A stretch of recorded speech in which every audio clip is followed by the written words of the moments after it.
Hi, it's me, MC. So I remember almost 3 years ago, I was going to my doctor, my primary care doctor at the time, and it's not easy, but something shifts or changes in your health. And for me, it was being told that I was pre-diabetic. One of the reasons I really wanted to join and do this podcast on YouTube was because of my father. My father hid from us in our family for I don't know how many years, but he was diabetic. And finally, when he had to start taking insulin, we all learned that he had diabetes and it was not under control.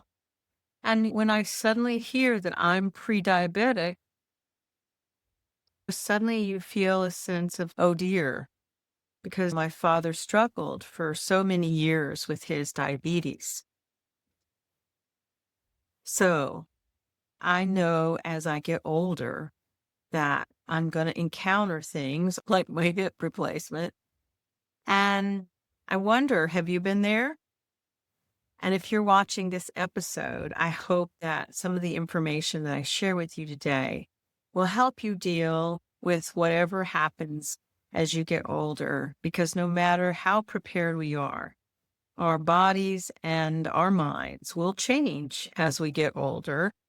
And we need to do something to help ourselves in those first visits or discussions with doctors.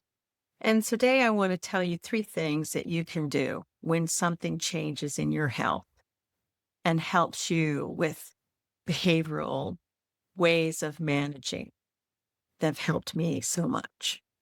So I'm MC, like I said, I'm a health psychologist. I've been doing research in chronic pain and neurology for the past 30 years. And I hope you will decide that you want to join me here, push that like button, subscribe, and join me in a conversation about how we can really, truly make ourselves the best version of who we are well into our 80s and 90s. No place that we all are to name something that suddenly is going to happen with our health. And even myself, it doesn't get talked enough about. We're going to see changes as we get older, no matter what we do. And it's unexpected, no matter what we think. Our brain, when we're told something, goes into a protective mode. And our research tells us that it's the sense of cognitive overload. What most people call it is, I heard the word X, and then I didn't hear anything else. But I've had friends, when it's not something sudden, tell me, and this happens. And it's not weakness, but it's our bodies and our nervous system's way of it protecting us. That's what it's designed to do if we perceive some kind of a threat. I do this a lot, right? Like, I think this is something that I do no matter what. So as we get older, we need to learn how to navigate healthcare and to help ourselves, whether you are someone who is a child of an older parent or you know someone who in your family needs health support. We need to be thinking about how to support both ourselves and others so that we can have the best positive health outcomes that we can. And sometimes navigating our healthcare system, navigating our way of dealing with either a simple blood test or a diagnosis that doesn't really impact our daily way of living. We need ways to help us both psychologically and emotionally when something shows up. Because if we don't, it puts in us risk at higher anxiety and we isolate ourselves because we don't want to talk about it. In other words, the medical piece and the emotional piece are completely connected. And you can't address one without the other. So the three things I'm about to share with you, they work on both levels, the practical and the personal. And one more thing before we really dive in. I hope this episode is not only for us older adults, but for others, adult children or caregivers who are navigating health and well-being with their family. Because health change is something that we will all face, and it's rarely something we should do alone. And knowing how to support both ourselves and someone you love is critical. In fact, it's a special kind of gift. So, what is it that we need to understand first? And I really can't share with you how important this is, that you need to understand what is happening before you decide what you need to take action on. Because what typically happens when you have a diagnosis is that the doctor is telling you the information and you maybe understand 30% of it. And that's for people who are very intelligent, very smart, very skilled, because frankly, any kind of diagnosis, any change in our health, it feels shocking. It feels unexpected and it feels unfamiliar. We have felt like our health is pretty good and suddenly we're surprised. So now we're worried about whatever it is while we're sitting in the doctor's office. And particularly we're alone with the doctor. And then you go home. And then do you tell people? Do you not tell people? I swear you really have a hard time. And I remember this, especially when I had some things happening with my breast. I don't think I told anyone, frankly. It was a little bit overwhelming because I didn't want to deal with the questions. I didn't want to deal with having to come up with answers from friends or families. I didn't even want to Google what it was. But the truth is, we can do better if we can help ourselves. Because a big survey that was done nationally in 2024 of 81% of older adults said they get their health information from a healthcare provider. And over half of those sought health information from websites. And we all know that what the internet serves up at 2 a.m. after a frightening diagnosis is not always helpful. I remember a good friend of mine who was diagnosed with brain cancer. It was bone cancer. And frankly, he was upset because the research that he'd seen on the internet said that he had 5 years to live. And he said, "Is that really true?" And I said, "Listen, friend, it's you. We have no magic mirror or a way of looking into the future to understand how long you're going to live. And just because the research of a bunch of people tells you that's what you're going to expect, it's not really true, perhaps. You could have much longer. And I know many people who've taken a serious diagnosis that they have turned things around and lived a lot longer because they changed their lifestyle. They did what the doctor asked them to. So I think you have to ask yourself three questions. What does this situation, and this is what I ask myself, mean for my daily life right now? What does my new diagnosis or my new blood result or my new condition mean? Not for 5 years from now, not for this whole week, not for 3 months from now. What does it mean for right now, today? What changes? And what do I need to do that stays the same? What's my options? Do I need to take surgery? Do I need to change my diet? What happens if I wait or I don't do anything? And for my father, who didn't do anything, he ended up having to take insulin, and then eventually he lost vision in his right eye. So we really need to ask ourselves, what happens if I wait and don't do anything? And what happens if I do take action? You need to have some answers for these questions. And you need to have a conversation with your healthcare provider or maybe even a medical professional in education. And there's all these wonderful, what they call healthcare coaches. You need to have your choices spelled out to you so that you can understand all of the things that you can consider that feel right for you. And that's important. And especially if you're going to develop, like I feel, we all should have a partner in our healthcare system, not someone who just sends us on our merry way, but someone who really partners with us in helping us understand and treat whatever is happening in our health.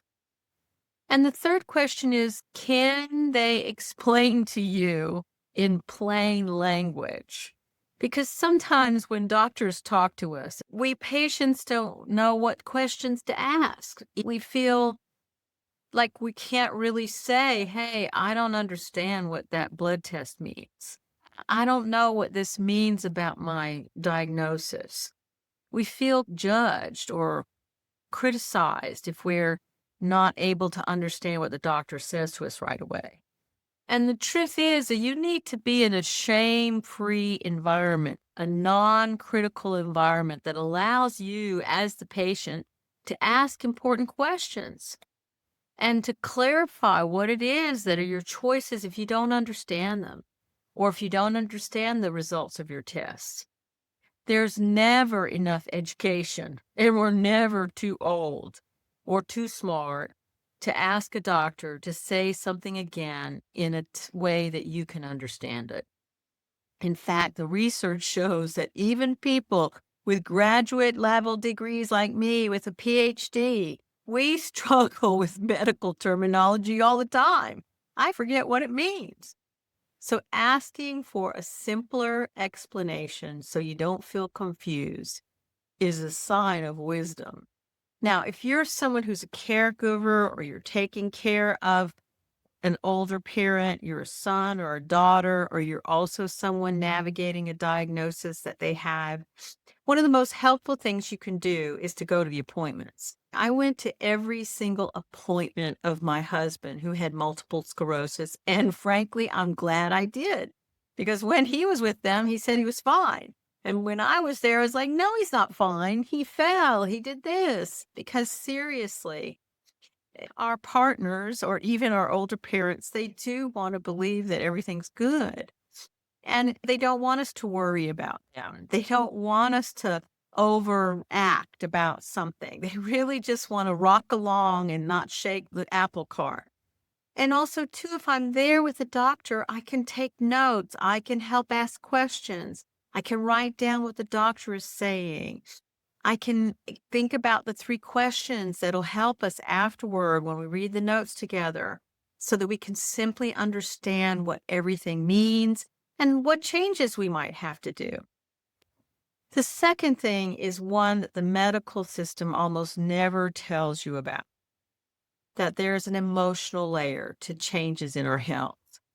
And when I was told that I had something going on with my breast, I had blood coming out of the nipples, I was severely afraid, and I didn't say anything to anybody. I didn't want to accept that there was maybe something serious going on.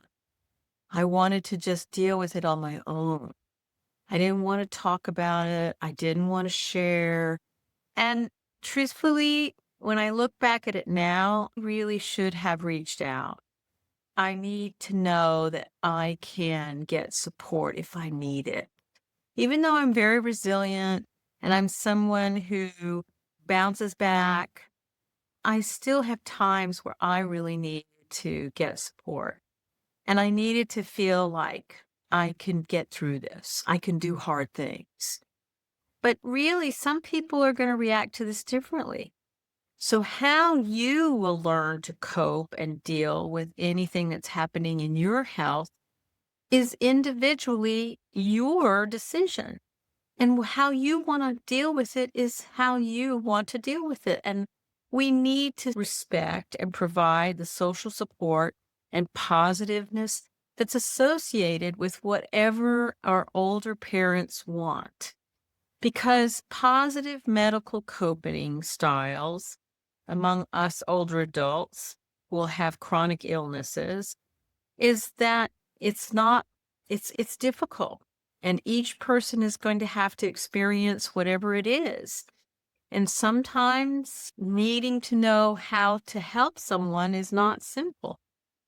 And sometimes you don't know how to ask for the help that you need. So I think most of the times in therapy, what I've learned is that if I can name it, what I'm feeling, which is always the most hard part for me, you can come to terms with it. Is this making you feel afraid? Are you angry that things have changed? Does it feel uncertain? Is it difficult to digest what's going on? Do you feel numb? When I was told I was pre-diabetic, I was like, what can we do? What's the action I can take? Because the fear was that I would lose my vision, I would get neuropathy, I would have all kinds of complications that my father struggled with. I don't have to be courageous. I can ask for help. I can ask for support. I don't have to figure it out by myself, but naming things helped me a lot. And actually, research shows that if you can name it, it reduces the intensity of that feeling.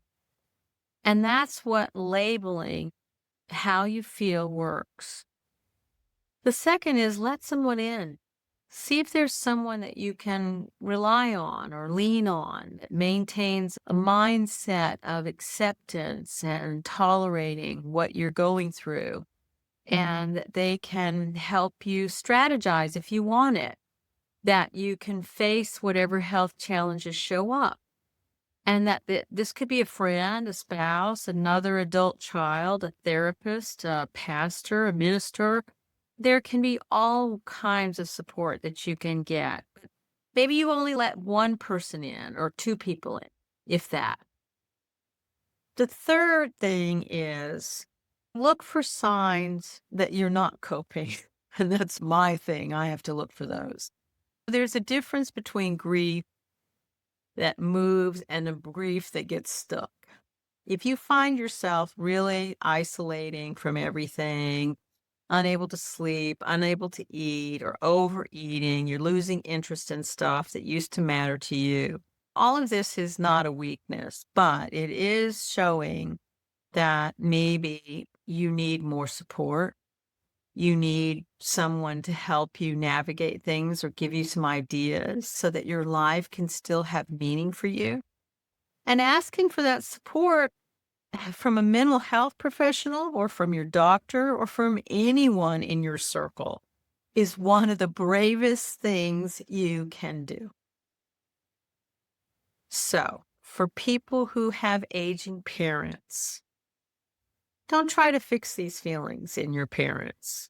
Don't immediately jump in with your solutions or sugarcoat things, or sometimes people need to sit in the reality of what's happening. And the important thing you can offer when a person has a diagnosis that's early is to be present, to listen, to give a hug, be willing to sit with them without asking a question or rushing about something. Believe me, doing that is a big accomplishment for that older adult that is your parent. That is enormous, is to be present to someone who's struggling. So the third thing is something I wish someone had done for me. And that was to help me build a navigation team. I really did not do well when I broke my femur back in 2017. And frankly, our healthcare system right now in 2026, we know that approximately 80% of older adults live with at least one chronic illness, and 68% of Medicare beneficiaries managing multiple chronic conditions. So those are high numbers.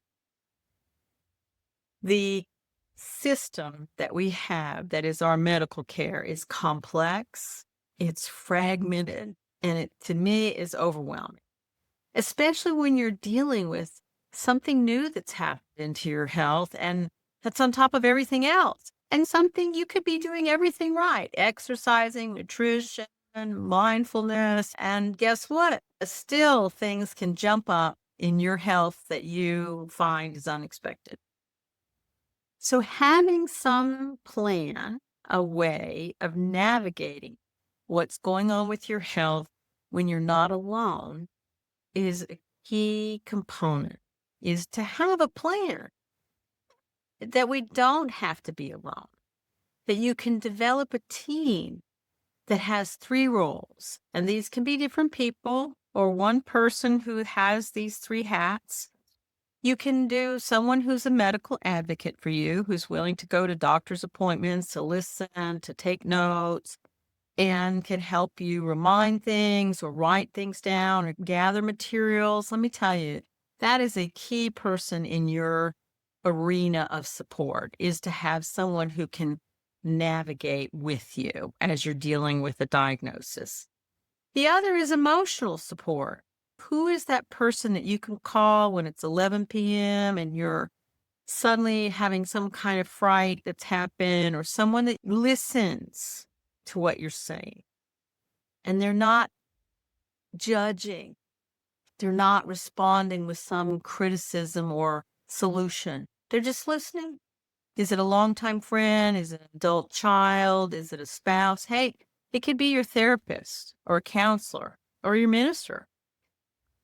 Social support is significant and positively correlates with people who are facing a change in their health, in that they cope better with any kind of chronic condition that shows up. And we need this in our lives. We need this in our navigating team for our health. And finally, the third role is an information guide. And this could be a person that is your medical go-to.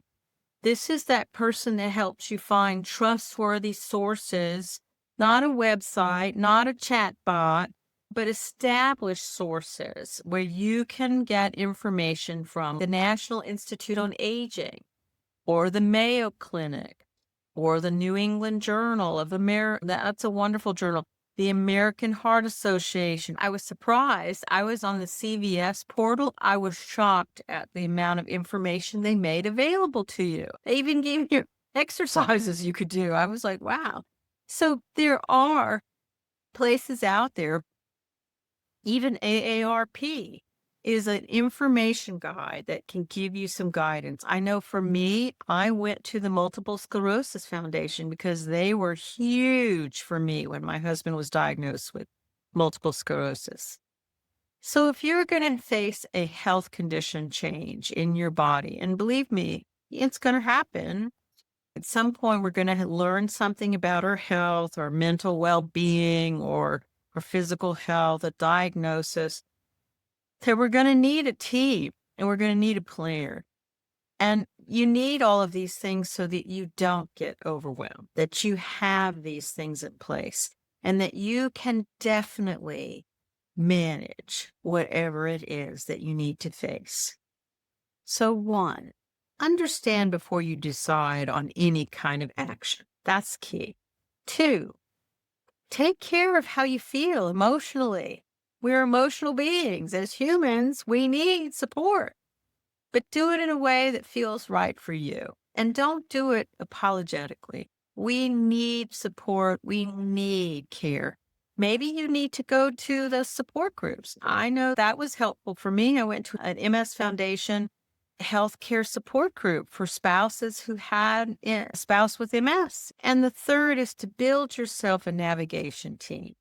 Have a decision of how you might manage a diagnosis or a health change that you might want to deal. For me, I know that there might be in my future some hearing loss. And frankly, I want to do things now before I lose my hearing that I can be proactive about anything so I won't have a struggle over hearing. So Before I close, I just want to say the research shows us over and over again that if we have a plan, we have support, we ask questions about our health, when an illness or a diagnosis or a change in our blood work shows up, that we are not fragile as older adults and that we can take action, and we just need to show up for ourselves. We need to show up in a way that is meaningful for the person that's having the issue, and that we humans are so capable at any age.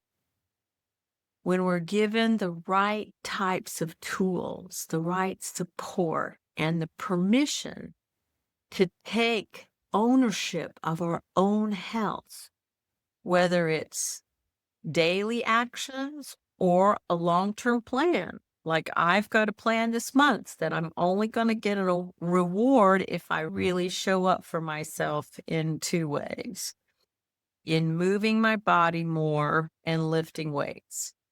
We don't need that permission. We just make the decision.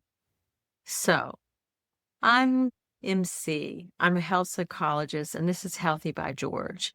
And if this episode means something to you, share it with your parents or sibling or friend or your neighbor, because this is the kind of information that does not get talked about. And I really want to impress upon you that we all need to stay curious, stay supported, and remember, you have this one precious life, and a change in your health is not the end, or it's going to be just a new chapter. And you get to help write it because you're going to be the person taking charge. So push that like button and share, and let me know how you're going to take action for your health, because really, truthfully, that's really the power, is ourselves taking action every day to be the very best version of who we are. Be well, my friends, and I'll see you next week. Bye-bye.